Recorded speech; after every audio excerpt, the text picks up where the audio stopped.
레위의 언약이라는 그 표현을 성경에 이렇게 기록이 되어 있지만 레위의 언약? 이런 것을 이렇게 깊이 생각해 본 적이 없습니다. 우리가 말라기를 또 이렇게 강해하면서 레위의 언약이라는 그런 표현을 깊이 생각할 수 있는 기회가 됐지 않았나 이런 생각을 합니다. 특별히 아까 5절에서 읽었지만 이 레위의 언약은 생명과 화평의 언약이었다라는 그런 말씀이 있습니다.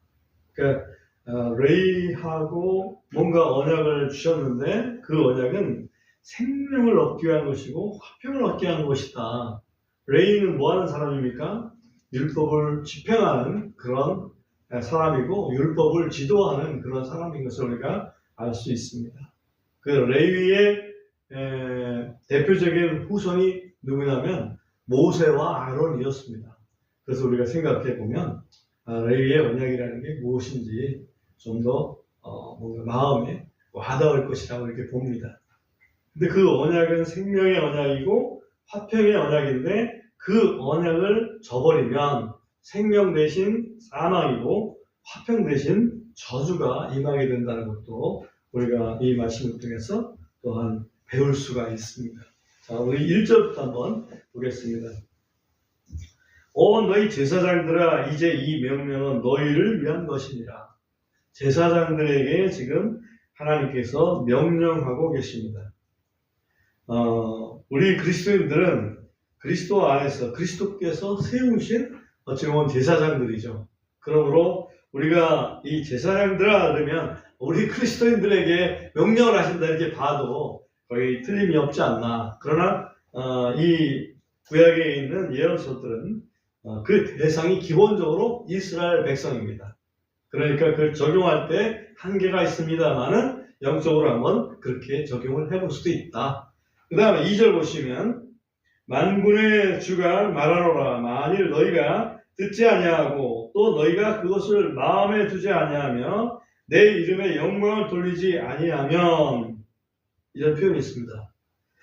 다시 말씀드리면 내가 너희에게 하는 그 명령이 있는데 그 명령을 귀로 듣지도 않고 마음에 두지도 않고 내 이름에 영광을 돌리지도 아니하면, 이 말은 우리의 행함으로 그것을 따르지도 아니하면 그런 뜻이나 마찬가지예요. 그러면 내가 심지어 너희에게 저주를 보내고 또 내가 너희 복들을 저주하리라. 이게 정말 너무나 무시무시한 말씀이죠. 너희에게 저주를 보내겠다. 너희 복들을 저주하겠다. 이거 정말 하나님이 복을 제하시면 우리가 무슨 복을 누릴 수 있겠습니까? 그렇죠? 참으로 내가 그 복들을 이미 저주하였으니 이는 너희가 그것을 마음에 두지 아니하기 때문이니라. 하나님은 우리가 하나님 말씀을 들을 때 그것을 마음에 두는지 마음에 두지 아니하는지 그걸 금방 아신다는 얘기죠. 그죠? 네.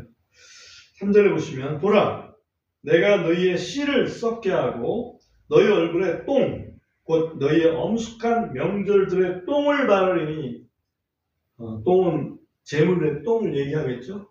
재물들이 죽음 앞에서 똥을 삐질삐질 살 수 있잖아요. 그 똥을 너희 제사장들이 재물을 올리잖아요, 제단에. 그럴 때 그 똥을 너희 얼굴에 다 발라버리겠다. 그런 심정이다. 하나님의 심정이 그렇다는 얘기죠. 사람이 너희를 그것과 함께 제거해버리라. 똥은 그냥 거기다 재물에다 놓는 게 아니고 똥은 따로 버리죠. 저 바깥에 뜰에 재버리는 곳에 가서 똥을 버리게 되어 있습니다. 그런 것처럼 똥이 묻었으니까 너희 제사장들 자체를 갖다가 제거해버리겠다. 이런 말씀을 이렇게 말씀하고 있습니다. 4절 봅니다. 내 언약이 레위와 함께 있게 하려고 내가 이 명령을 너희에게 보낸 줄 너희가 아니라. 내가 지금 명령을 준 것은 내 언약이 레위와 함께, 내 언약이 레위하고 한 언약이 있잖아요. 레위의 언약이 있습니다. 그 언약이 지속될 수 있게, 유효할 수 있게, 그래서 이 명령을 너에게 보낸 것이다. 만군의 주가 말하노라. 5절. 그와 함께한 내 언약은 생명과 화평의 언약이었는데, 그렇죠? 하나님께서 레위에게 주시고자 하는 언약은 생명과 화평의 언약이었습니다. 레위는 모세와 아론을 생각해 보면 율법을 받은 분은 모세고 또 율법을 통해서 제사장 직무를 행하는 사람은 아론이었잖아요. 그러니까 레위는 하나님의 율법을 통해서 생명과 화평을 주도록 하는 그런 그 중간자 역할을 했다 이거죠. 근데 내가 그것들을 그에게 준 것은 그가 경외함으로 나를 경외하며 내 이름 앞에서 무서워하였기 때문이라. 모세는 정말 하나님을 경외했습니다. 하나님을 무서워했습니다. 그렇죠? 그런 존재였기 때문에 하나님께서 내 언약을 그에게 주었었다. 근데 너희가 지금 뭐 하고 있는 거니? 이제 그런 뜻이죠. 6절. 진리의 법이 그의 입에 있었고 불법이 그의 입술에서 발견되지 아니하였으며. 모세와 아론의 입에 불법이 있었을까요? 없었죠. 그 입에는 항상 진리의 법이 있었습니다. 그가 화평과 공평 가운데서 나와 함께 걸었고 많은 사람을 불법에서 돌아서게 하였느니라. 그렇죠? 이는 제사장의 입술은 마땅히 지식을 지키며 그들은 그의 입에서 율법을 구해야 하기 때문이라. 이는 그가 만군의 주의 전령이기 때문이다. 이 전령이라는 것은 군대 용어입니다.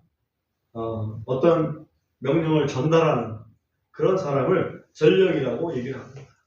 그러니까 주님의 여호와의 메신저가 이 말이죠. 그러니까 레위는 기본적으로 제사장은 하나님의 소식을 전하는 하나님의 명령을 전하는 그런 그 역할을 한 대사와 같은 그런 존재다. 그렇기 때문에 그 입술에서 마땅히 하나님의 말씀이 나와야지. 그렇죠? 하나님의 율법이 그 속에서 그 입에서 나와야 되는데 그렇지 못하면 어떻게 되겠니? 그런 얘기죠. 8절 봅니다. 그러나 너희가 그 길에서 떠났고 너희가 많은 사람을 율법에 걸려 넘어지게 하였으며 너희가 레위의 언약을 부패시켰느니라. 만군의 주가 말하노라. 이 말씀이 무엇일까? 많은 사람을 율법에 걸려 넘어지게 했다. 길에서 떠났다. 레위의 언약을 부패시켰다. 하나님께서 계명을 주셨는데 그 계명을 제사장이 가르쳐야 되는데 본이 되도록 가르쳐야 되는데 오히려 제사장이 그 계명을 어기게 되면 많은 사람이 제사장이 어기고 있는데 우리도 어겨도 괜찮겠지 그러지 않겠습니까? 제사장이 그 계명을 저렇게 해석해 그러면 우리도 그렇게 이해하면 되겠네 그런 얘기죠.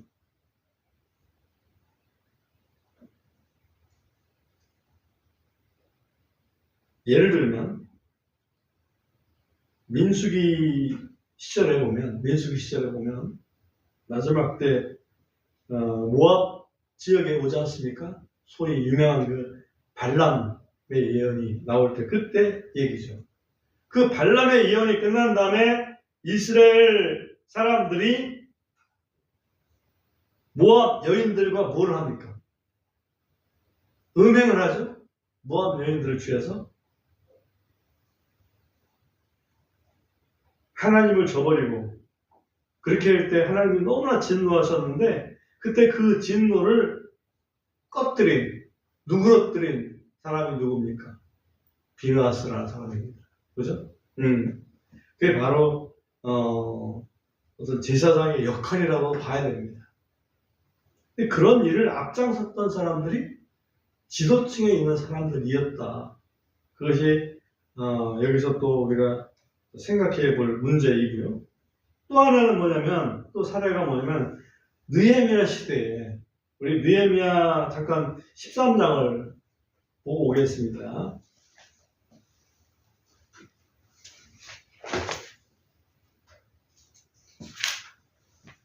느헤미야 13장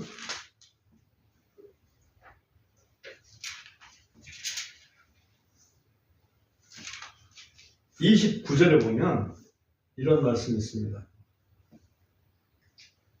오 내 하나님이여 그들을 기억하옵소서. 이는 그들이 제사장 직분을 더럽히고 제사장 직분과 레위인에 관한 언약을 더럽혔기 때문이니이다.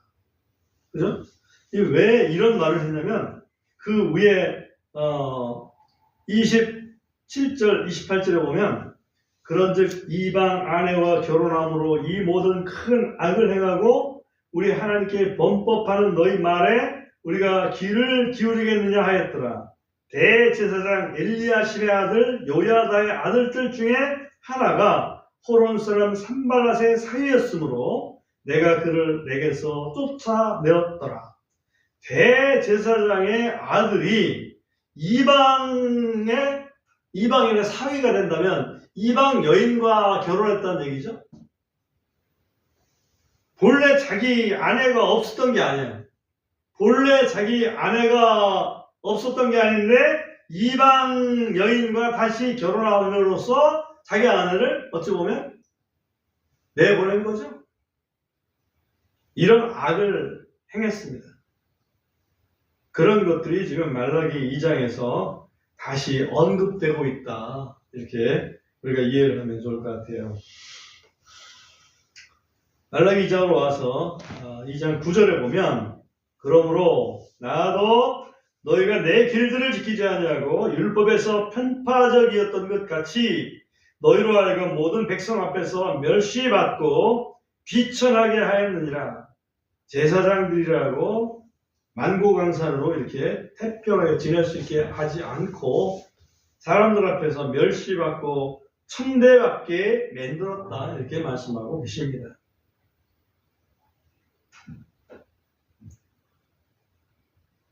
구약에 있는 제사장들만 탓할 게 아니고 신약에서 우리 그리스도인들을 그리스도의 대사라고 분명히 말씀하고 있습니다.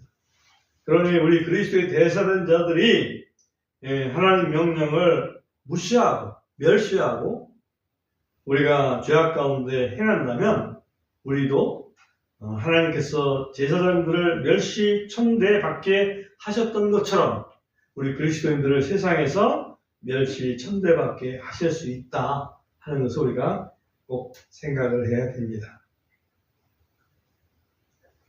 말라기 2장에서 여호와께서 직접 이런 말씀하셨고 10절부터는 어찌 보면 직접 말씀하시기보다는 우리 말라기 예언자가 느끼는 그런 소감으로 이렇게 표현하는 부분이 있다 이렇게 볼 수 있습니다. 11절 한번 보겠습니다. 10절 보겠습니다. 우리 모두에게 한 아버지가 계시지 아니하느냐? 이건 하나님이 하신 말씀이 아니겠죠? 우리 모두에게 한 아버지가 계시지 아니하느냐? 한 하나님께서 우리를 창조하신 것이 아니냐? 어찌하여 우리가 우리 조상들의 언약을 더럽힘으로 각 사람이 자기 형제를 대적하여 배반을 하느냐? 여기에 지금까지 앞에서 얘기했던 그 내용을 가지고 기본으로 한다면 배반한다는 얘기는 자기가 결혼했던 여자를 이혼함으로써 배반하는 것을 여기서 의미하고 있다. 이렇게 이해를 할 수가 있습니다. 11절도 봅니다. 유다는 배반하였고 이스라엘과 예루살렘에서는 가증한 일들이 자행되었으니 이는 유다가 주의 거룩한 곳 그분께서 사랑하시는 그 거룩함을 더럽히고 이방신의 딸과 결혼하였기 때문이라. 정확하죠? 이방신의 딸과 결혼하였기 때문이라. 그분께서 사랑하시는 그 거룩함을 더럽히고, 이 말은 자기의 아내를 내버리고 이방신의 딸과, 이방신의 딸이라는 건 결국은 이방인의 딸을 얘기하는 거예요. 이방 신을 섬기는 사람의 딸과.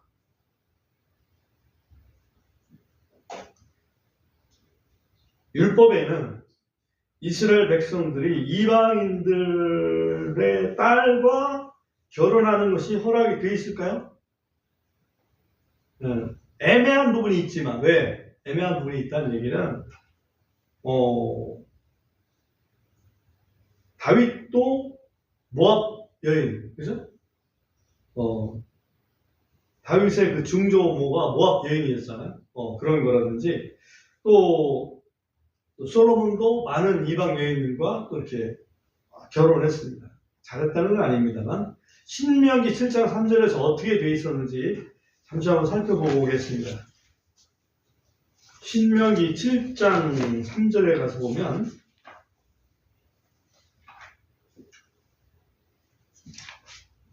또 그들과 혼인하지도 말지니 내 딸을 그의 아들에게 주지 말 것이요 그의 딸을 내 아들을 위해 취하지도 말지니라. 여기 보면 이스라엘 백성이 들어갈 가나안 7족속에 대해서 내쫓으라고 하실 때에 그 7족속들하고는 혼인하지도 말고 또 딸을 그 아들에게 주지도 말라, 이런 명령을 내리시는 것을 알 수가 있습니다. 이것이 하나의 그 예라고 볼 수 있죠. 하나님께서는 순수한 믿음의 백성들을 그 백성들을 육성하시기를 원하신다. 이방인 가운데 정말 하나님을 찾는 자들을 그렇게 무시하는 그런 것은 아닙니다. 예수님의 족보에도 틀림없이 이방 여인들의 언급이 있습니다. 예를 들면 기생 라합이라든지, 그죠? 그 다음에 한번 다시 말라기 2장으로 돌아와서 2장 12절을 보면, 주께서 이것을 행하는 사람을 끊어버리시리니 스승이나 배우는 자나 만군의 주께 헌물을 드리는 자도 야곱의 장막에서 끊어버리시리라. 이것을 행하는 자는, 이 말은 앞에서 얘기했지만은 자기의 그 아내를 내어버리고 이방 여인과 결혼하는, 재혼하는 그러한 일들을, 악행을 행하는 사람은 끊어버리시겠다. 어디에서? 야곱의 장막에서 끊어버리시겠다. 이런 말씀을 지금 하고 계십니다. 13절, 너희가 눈물과 울음과 부르짖음으로 주의 제단을 덮으면서 다시 이런 일을 행하였으므로 그분께서 더 이상 헌물을 중히 여기지 아니하시고 그것을 너희 손에서 선의로 받지도 아니하시느니라. 눈물과 울음과 부르짖음이면 정말 회개의 하나의 모습이잖아요. 근데 회개하는 모습으로 하나님 앞에 이렇게 부복을 하면서도 또다시 그런 일을 행한다 이거지. 그 얘기는 겉으로는 회개하지만 속으로는 전혀 회개하지 않은 모습을 여기서 보여줍니다. 그렇다면 그런 제사장들이 드리는 그 예물을 하나님께서 그래 너희 마음 내가 다 알아, 잘 받을게, 그렇게 하시겠냐 이거지. 겉과 속이 다른데.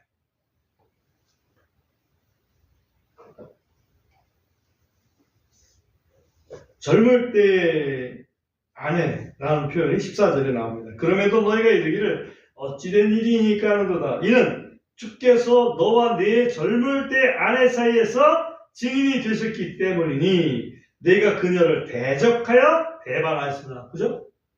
우리가 이걸 충분히 이해할 수 있습니다. 여전히 그녀는 내 짝이요 내 언약의 아내입니다. 그러므로 우리 유대인 제사장의 아내뿐만 아니라 그리스도인들도 마찬가지의 그 생각을 꼭 가져야 됩니다. 그리스도인들의 배우자는 언약의 배우자다 이렇게 봐야 됩니다.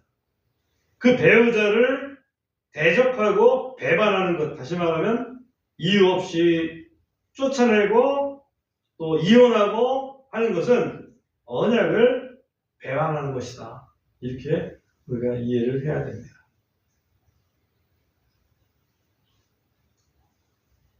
15절을 봅시다. 그분께서 여전히 영의 여분을 가지셨음에도 하나만 만들지 아니하셨느냐? 어째 하나만 만드셨느냐? 이것은 그분께서 경건한 씨를 찾기 위함이었노라. 그러므로 너희의 영에 주의하여 아무도 내 젊을 때 아내를 대적하여 배반하지 말지니라. 이 말씀은 아담의 갈비뼈를 가지고 하와를 만드실 때에 하나만 만드셨어요. 그죠? 한 영만 만드셨다 이거죠. 영이 여러 만드실 수 있는 충분한 능력을 가지신 하나님이시지만 하와 하나를 만드셨다. 그러므로 이 남편과 아내의 관계는 영에 속한 일이다 하는 것을 알 수 있습니다. 그래서 그러므로 너희의 영에 주의하여 라는 말이죠. 너희 영에 주의하여. 이것은 하나님과의 일이라는 것이, 부부의 삶이라는 것은 우리 하나님과 직결되어 있는 문제다. 그래서 영에 주의하여 아무도 내 젊을 때의 아내를 대적하여 배반하지 말지니라. 16절. 이는 주 곧 이스라엘의 하나님이 아내 버리는 것을 미워한다고 말하기 때문이라. 하나님은 미워하는 게 두 가지가 있다고 볼 수 있는데, 하나는 우상숭배 미워합니다. 당연하죠. 또 하나는 우상숭배와 똑같은 그런 개념으로 하나님께서 미워하시는 것이 아내 버리는 것입니다. 이는 사람이 자기 옷으로 폭력을 덮는 것이기 때문이라. 그러므로 너희의 영의 주의를 기울여 너희는 배반하지 말라. 그죠? 너희도 너희 영의 주의를 기울여. 이 말은 하나님과의 직결된 문제다. 아내를 버리는 것은 마치 하나님을 버리고 우상을 섬기는 것과 똑같다.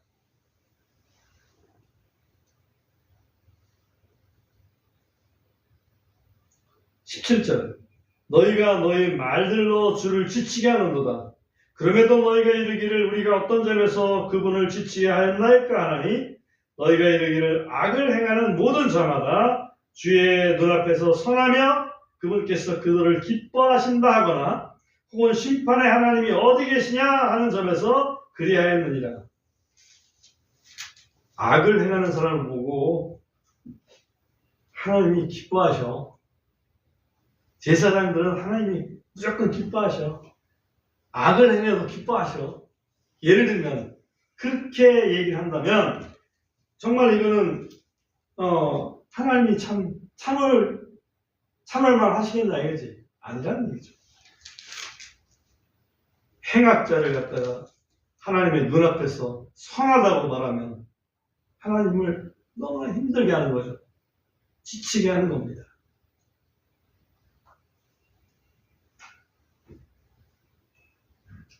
오늘 우리 말라기서 2장은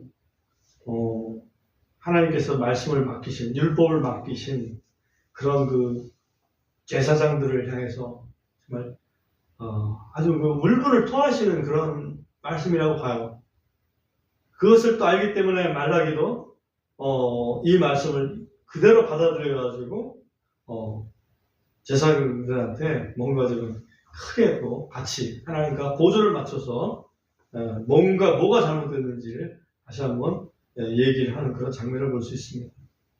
제사장들은 하나님의 전령이다 이렇게 말씀하고 있지 않습니까? 말라기란 말도 나의 메신저다 그렇게 얘기를 했었지 않습니까? 그러니까 제사장들이 여쭤보면 다 말라기들이란 얘기지. 그러니까 말라기가 마땅히 해야 할 일들이 있는데 그거를 안 하고 거꾸로 하나님의 얼굴에 똥칠을 하게 만드냐. 레위 언약은 하나님의 백성에게 생명과 화평을 주는 그런 언약이었습니다. 근데 이 말라기들이 작은 말라기들이라고 보자고. 그 작은 말라기들이 책무를 져버리고 오히려 앞장서서 이방 여인들과 혼인하는 그런 그 악을 행할 적에 어떻게 그 언약이 생명의 언약이고 하나님과의 화평의 언약이 될 수 있겠냐.